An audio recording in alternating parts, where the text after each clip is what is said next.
So it turns out you like riding fixed gear. You're looking to take your fixed gear riding to the next level. You want a more reliable bike, you want a more exciting bike, you want a bike that's more fun to ride. But you have a limited budget because not everybody has a super sweet sponsor like this video sponsor, Wabi Cycles. Stick around till the end of the video to learn more about them. And today we'll rank fixed gear upgrades based on how much bang for your buck you get, how impactful that upgrade is to your bike per dollar, and how exciting that upgrade is. Through this, you'll be able to figure out what is the best use of your hard-earned money on your fixed gear. So you can be excited to ride every day to be reasonably dangerous. Real quick, according to my YouTube stats, about 69% of you guys that are watching this video right now, nice, are not actually subscribed, not nice. So if you find this video helpful and if you like this video, feel free to hit that red subscribe button below to watch more fixed gear videos just like this one. Subscribing is totally free and you can unsubscribe at any time. This first upgrade, not a terribly controversial one, and I think we can all agree on how impactful and how exciting the frame set is. This one is firmly an S-tier upgrade. The frame set is the single most exciting component on the bike, and it's even synonymous with the bike itself. When we get a new frame set, we call it New Bike Day because it is the soul of the bike. Upgrading your frame set to something with a different geometry, tire clearance, mounts for racks and fenders, tubing material, tubing design can completely change the way that your bike feels. Next up, we're starting off strong, another S-tier upgrade, putting handlebars firmly in the S-tier. They are incredibly impactful to the way that your bike rides, especially for the price. You can get a pair of used handlebars for around $20 to $30, and depending on how different of a handlebar shape you get, it can completely transform the way that you interact with your bike. Handlebars determine how many hand positions you have, and in turn determine how fast you can go on your bike, and how comfortable you are on your bike, and how many hand positions you have to be comfortable over longer distances. On top of that, it's part of the cockpit, which is the only part of the bike that you're looking at while you're riding. So it makes sense to treat yourself and get a good set of handlebars. All right, this one, tubes. I'm gonna put this, in an E tier. As long as tubes work and they get the job done and they hold air just fine, then you're not really going to notice a difference beyond that.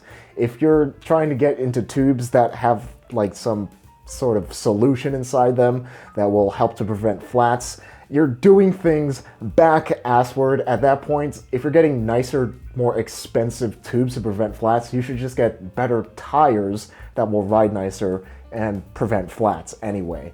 And while we're at it, let's just rank tires. I made an entire video on this that you can watch here or linked after this video. Easily the most underrated fixed gear upgrade. Tires are especially important for fixed gear riders, and especially if you're riding brakeless, because we will burn through tires fast with all that skidding and skip stopping. Tires affect to a noticeable degree while you're riding your bike's speed, handling characteristics, and how many flats you get, which are all super important things for every cyclist. On top of that, a nice set of tires can run you about $70 to $100, and I would argue that is the best use of money on your bike per dollar. Let's go to some of the smaller stuff. Here are crank arm dust caps. I'm gonna put this in E tier. They're not terribly practical. I would even say that they're less practical than a standard crank arm bolt, because in order to use crank arm dust caps, as sweet as they look, you need to replace your crank arm bolts with a socket bolt, which requires an entirely separate tool for you to work on your bike for no reason. On top of that, to put things into perspective of how much this is worth your money, these Sugino crank arm dust caps cost, I think it was $30 US if I recall correctly. A small part of that is more worth the money though, that is entirely aesthetic and has a very small functional value, are bar ends.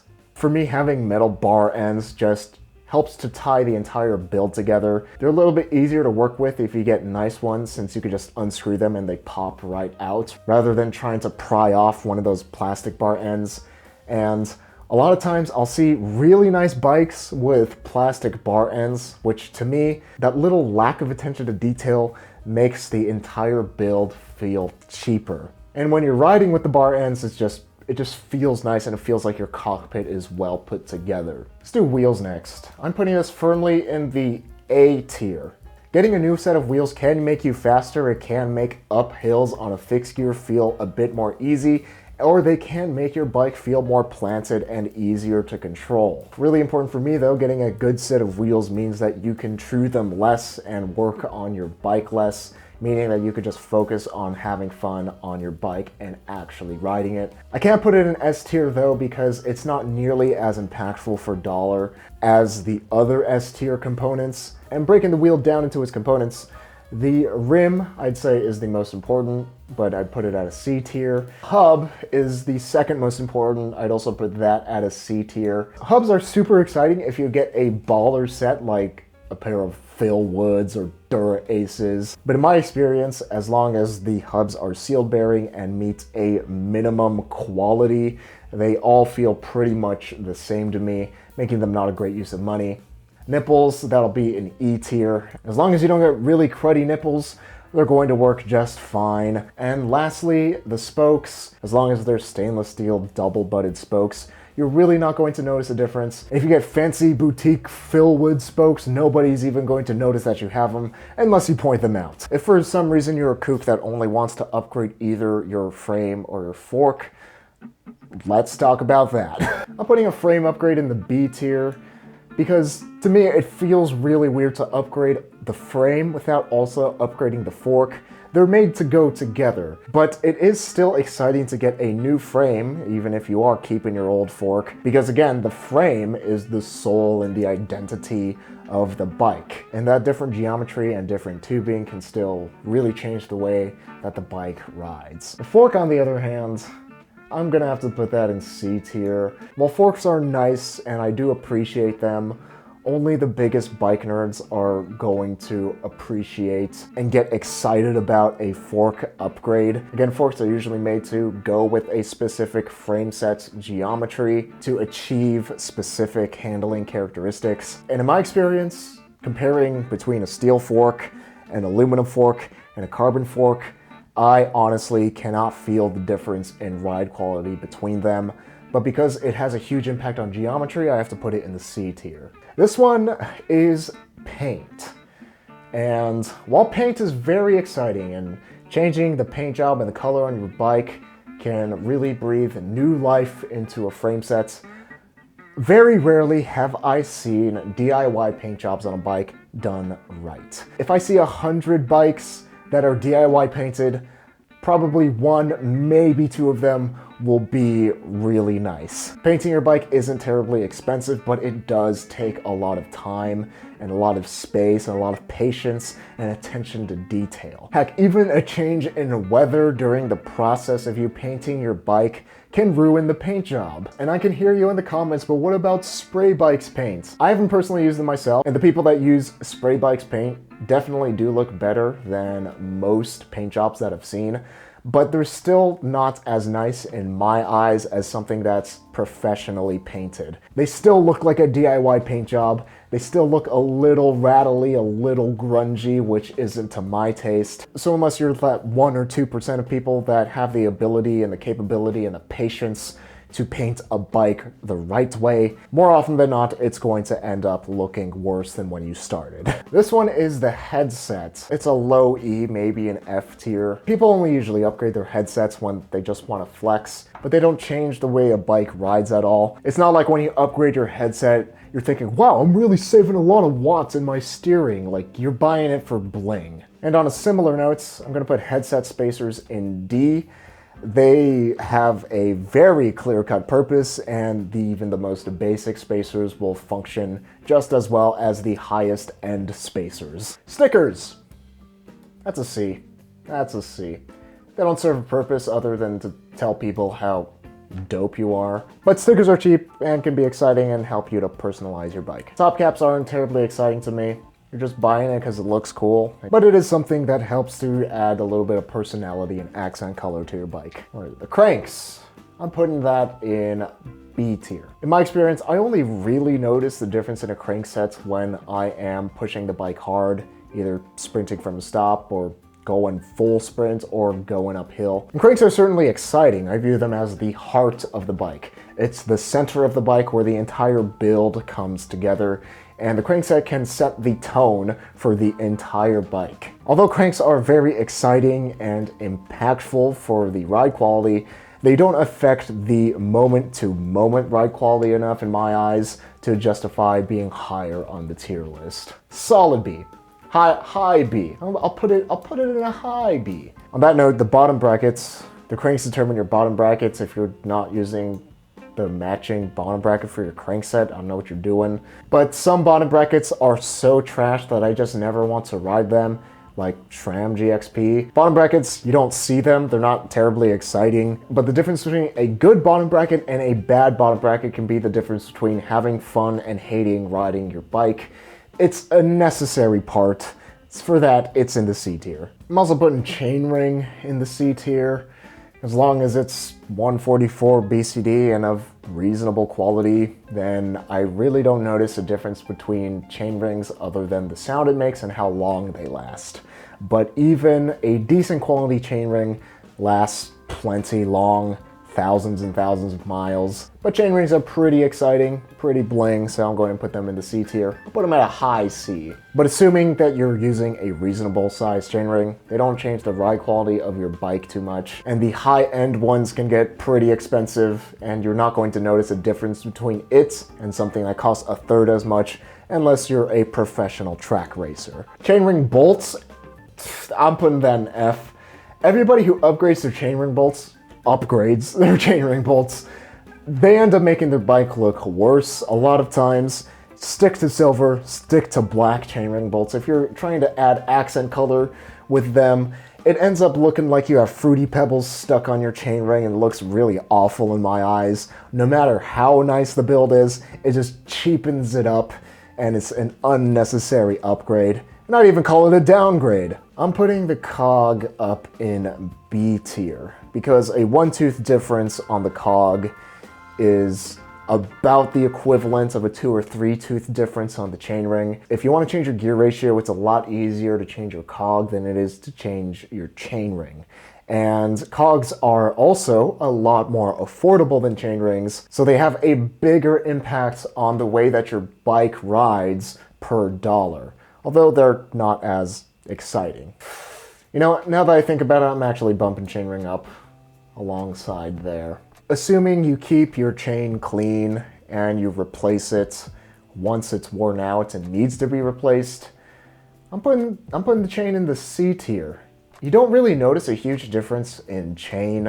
In my experience, spending $10 on a KMC Z410, it rides exactly the same as a nicer chain like an Azumi Super Toughness that costs like $80. I've never broken a chain even riding a brakeless. I've never dropped a chain on a fixed gear. They all pretty much feel the same to me. And I'd even say that I feel the difference more so in chain lube than in the chain itself. Some chains do last slightly longer than others. The difference in ride quality is negligible. The lock ring is actually a pretty underrated upgrade. I say it's underrated because there are so many terrible lock rings out there, especially the ones that come on a lot of entry-level stock fixed gears. These lock rings are made out of like Gouda cheese. They're so soft. It's near impossible to get them off of the wheel because it'll just dent and the notch will be gone, and it's a really frustrating experience. So while lock rings are very humble, having a high quality strong lock ring can mean the difference between stripping your hub and not stripping your hub and having to get a new rear wheel. A quality lock ring makes the process of swapping out gear ratios with your cog a lot more easy, and for that I'll put it in the C tier. Pedals are an extremely personal choice, whether you're riding platforms with foot straps or just naked platforms if you're a crazy person, or track pedals or urban pedals with toe clips and straps or clipless pedals. It can really change how much power outputs and how connected you feel to your bike. For that, I'm putting it in the A tier. and it can actually make or break the riding experience of your bike, because especially on a fixed gear, it especially affects how comfortable and how secure you are and how much power you can put out by pulling up on your pedals or from back pedaling. And to make the pedals come alive, we have the foot straps, or the toe straps in my case. I'm putting that in a solid B tier because, again, it influences how comfortable and how secure you feel on your bike. And the toe clips, I'm going to put in a D tier. I've used a few different toe clips and all of them feel more or less the same to me. After you get used to them, during that acclimation period, you just kind of forget about them. The biggest difference that I've noticed between toe clips is some of them don't scuff shoes as much as others. They all generally feel just as stiff as each other. They all break eventually, regardless if they're steel or aluminum or nylon. As long as you get a set of toe clips that are of decent quality and that you like the look of, you'll be totally fine. The saddle, definitely an S tier. Can entirely make or break how much fun you have on your bike. If your saddle is giving you pain on your bike, you're not going to enjoy riding it at all. The saddle is the gatekeeper to the rest of your bike, so make sure you get something that is comfortable for your rear. Otherwise, you're never going to want to ride your bike. Even though I just spent $200 on a Paul seat post, it's completely unnecessary and I'm putting it in D tier. The biggest difference that you'll notice in a seat post is whether it's a 1-bolt or a 2-bolt, and that just makes it easier to adjust. Higher end seat posts are mostly for bling. It's not something that you need to upgrade whatsoever unless you're a super weight weenie or a super hipster like me. And the stem, you're also not going to notice a huge difference. I'll put it at a low C. They are the only other part of your bike, aside from the handlebars, that you actually look at, so I think that it's a good idea to get a nice stem and treat your eyes to something when you're riding your bike. But as long as you have the appropriate fit on your bike, getting a higher quality stem isn't going to result in a huge difference. The biggest difference in the stem that you'll notice is between a 31.8 versus a 26.0 stem. 31.8 will be stiffer and 26.0 will feel a tad more springy and lively, and it just depends on what you prefer. And to wrap things up, we have bar tape. Bar tape is another pretty personal one, but it is one of the contact points and it does color the way that you view riding your bike. I really like thinner bar tapes like faux leather, or cotton bar tape for that more natural feel and to let more of the road vibrations go through the handlebars so I can feel more connected with my bike. My hands get pretty warm, especially when I'm riding my bike, so I like a bar tape that's thinner, that doesn't absorb as much heat. It's such a stupid problem, but it actually gets pretty uncomfortable for me, so actually, I'm putting bar tape in the B tier. And let's see if I want to make any last adjustments. I'm bumping up the cranks to A. Cranks are sweet. At a high B. I'll actually bump up the stem to B, because the difference between 26.0 and 31.8 is very noticeable. I'll put toe clips in the high D. The saddle as number 1. Tires as number 2. Handlebars as number 3. I'm actually putting handlebars higher than the frame set, because you can completely change the way a bike rides just by changing out the handlebars. You can make it from a racing bike to a grandpa bike just by going from drops to something like Nitto Boscos that I used to run. It makes a huge difference. Over here I have some redundant ones like the frame and fork and then all the wheel parts just to keep things a bit more tidy. But yeah, there is my tier list for the most impactful fixed gear upgrades. Let me know your tier list below, because I'm really curious to see what other people think. But this is what I would spend my own money on, basically in that order. Speaking of order, you don't have to deal with all these upgrades if you order yourself a bike from this video segment's sponsor, Wabi Cycles. Because Wabi did the hard work of speccing a damn good bike for you already. Every one of Wabi's design choices are meticulously made to give the purest ride quality for the money, and Wabi executes those choices perfectly with their bikes handmade by master craftsmen in Taiwan, and a friendly bike shop in Denver, Colorado that's eager to answer your questions and get you on a bike you'll love. Wabi's relentless attention to detail results in Wallace, my 58cm Wabi Special, weighing in at a grand total of 17.5 pounds straight out of the box. That's well under 20 pounds for a stock bike with completely steel, lugged frame set, and no carbon components. And that weight isn't just for quoting and impressing other cyclists though, it results in the best riding experience that I've ever had with a snappy and lively ride quality that only top tier steel can bring. That pure fun makes it easy for me to ride my Wabi Special as my only bike. If you're looking for a bike that puts an end to your search for the perfect bike, consider checking out Wabi Cycles linked at the top of the description, as it really is the closest thing that I've ridden to a perfect bike. And Fixie famous shoutouts to Stand Strong 108s, Ryan Witt, Julian Corona, Eric Avalo. Who else is there? Kruucks, Ryan Witt, did I say you already? And these people for helping to make these Fix Your videos through their support on Patreon.